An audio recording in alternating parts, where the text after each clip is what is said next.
Curriculum mapping at college community. Our district goals around curriculum mapping come from our strategic plan focus number 2. We believe educators matter. Part 2A states by the 2019-2020 school year, 100% of courses will be documented in district level maps, also known as DMAPs. Also, from our assessment from grading handbook, along with unit design work, teachers will continue to use professional learning and develop proficiency skills aligned to POWER standards. Atlas Rubicon was adopted to manage the district's K-12 guaranteed and viable curriculum. Implementing Iowa Core or your team's adopted standards with fidelity is every educator's responsibility. There are 3 types of maps in our Atlas system: district, building, and individual. District, or DMAP, is what you promise students will learn and how you will know that they have learned it. DMAPs are built with curriculum teams where curriculum units are developed.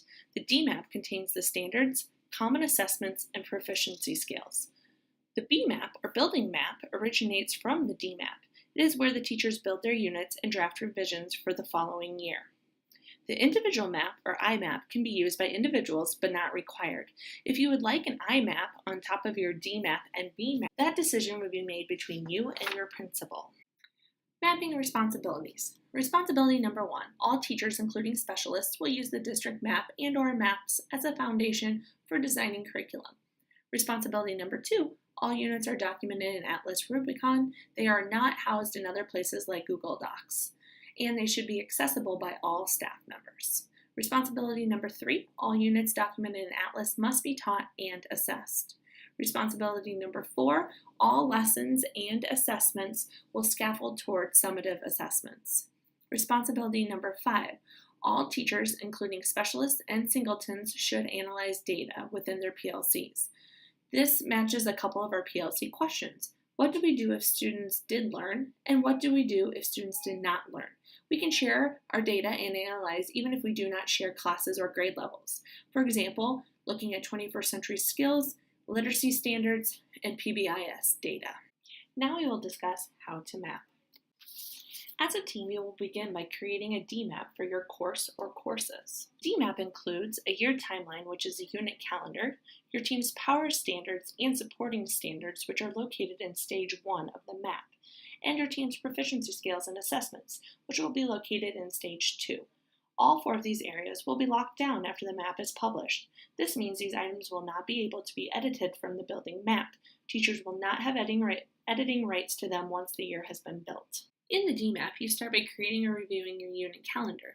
The unit calendar is where we create the appropriate number of units for the grade level for the entire year, revise it for what you are guaranteeing next year, show scope, how long it will take or how deep you will be teaching it, and sequence, when it will be taught, or the order the content will come in. Next, we will POWER standards. Remember, POWER standards are what you are ensuring all students will learn. Powering the standards happens in stage 1 of the mapping tool. The beginning and end of the year mapping days are a time for you and your teammates to reevaluate your POWER standards and make sure they are enduring, leveraging, and are essential for moving students to the next grade level. You should have POWER standards distributed across the year in 2 units, and they will stay unchanged for the school year. Each POWER standard should have a proficiency scale and must be assessed at least 3 times to create a body of evidence. Next, you will focus on supporting standards. Supporting standards are also located in stage 1 of the mapping tool. Supporting standards are not flagged. Your supporting standards scaffold students' learning toward the POWER standards. They are not a laundry list of what is covered. Supporting standards should be measured at least once, formatively or summatively. These assessments, if formative and not common with your team, might be assessed in the DMAP. If individualized to you, they would be found in the BMAP. Make sure all supporting standards are selected in the right units in the DMAP, and make sure all standards are distributed. After identifying your POWER standards and distributing your supporting standards, you should create proficiency scales for only your POWER standards. When or if your proficiency scales are created, make sure you attach them in the DMAP under the correct unit or units in stage 2 of the mapping tool. Confirm that the proficiency scale is accessible by all staff members in the district. After proficiency scales have been created, your team will move on to assessments. You will create all common formative and summative assessments as a team. Your assessments are housed in the DMAP and found under Stage 2. Your first step is to develop and/or attach the common assessments, summative and formative, to your DMAP. If you have already attached an assessment, confirm that the physical assessment is attached in Atlas and not just the title, and that the assessment is accessible by all staff in the district. For example, any teacher, any admin, any district personnel should be able to access your assessment, not just your PLC. If you have not attached an assessment, please click on the Add New Assessment button. When creating a new common assessment, begin by naming it. Next, you will select an assessment method. Is it selected response, extended written response, performance, personal communication, or other? Then you will identify the type of assessment it is, common summative or common formative, and what quadrant, A, B, C, or D, is it assessing.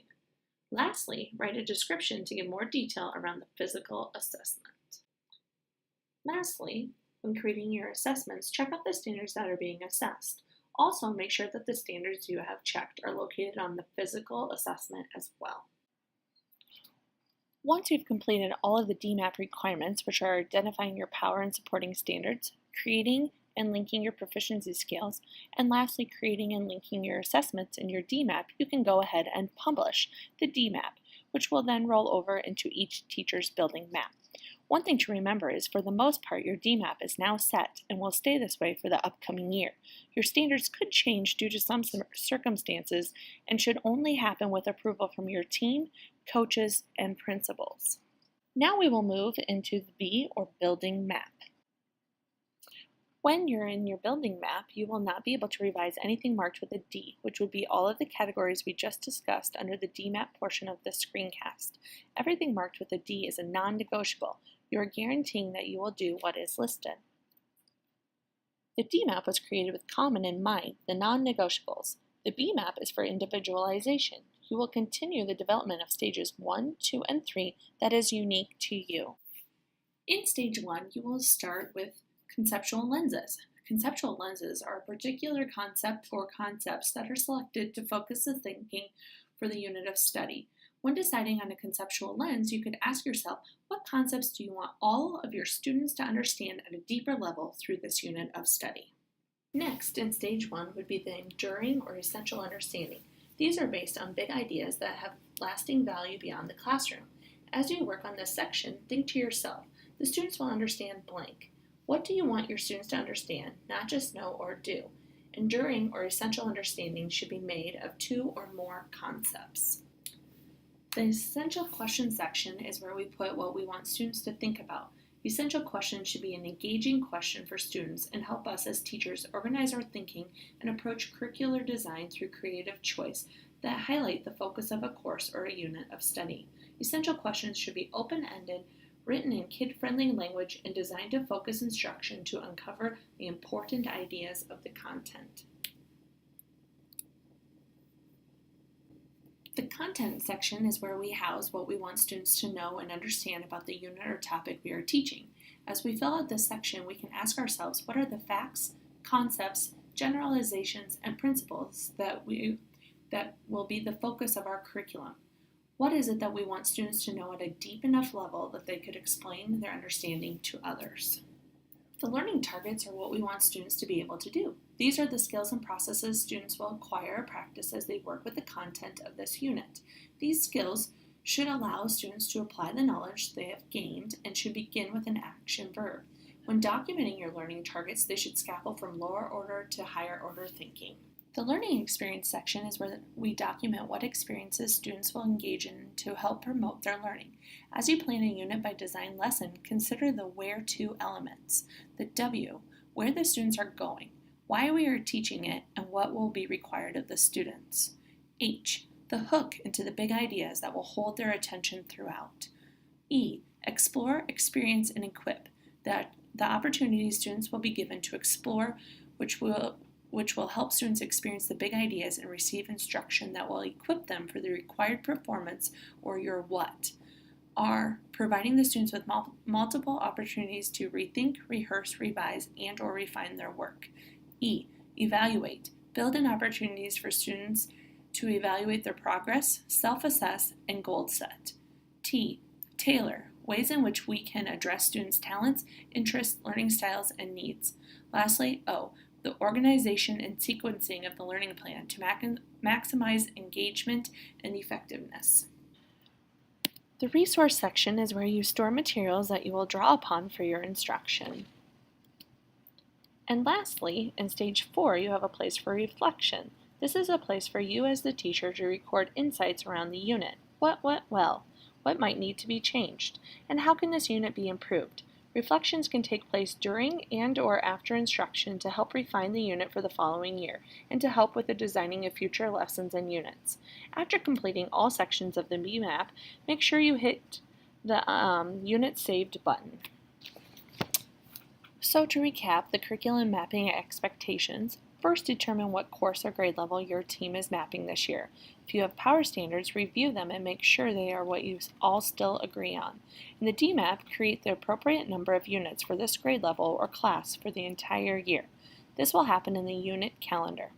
Next, you will select the appropriate standards for each unit in the DMAP. It is possible that power and supporting standards could show up in more than one unit, but we must ensure that all standards, power and supporting, are distributed and used at least once. Flags can also be used to determine where standards are mastered. For example, if you have a power standard in semester 1, but it's not mastered until semester 2, you could use the semester 2 power flag to indicate that you are teaching it in semester 1 and 2, but expecting mastery is not until semester 2. After your standards are distributed, you will need to develop proficiency scales for each power standard using the new template. If created in the old template, you will need to transfer over to the new. You will need to make sure they are attached to every unit that the power standard will be assessed in and make sure it is accessible. You will then focus on assessments. If you have developed common assessments that you all agree to teach, you need to make sure they are attached in the map and again accessible by all. If you do not have common assessments, you need to begin to create them. A reminder, you should have at least one common assessment per unit in your DMAP. Your BMAPs will have a lot more assessments because you should be attaching all of your formative assessments as well.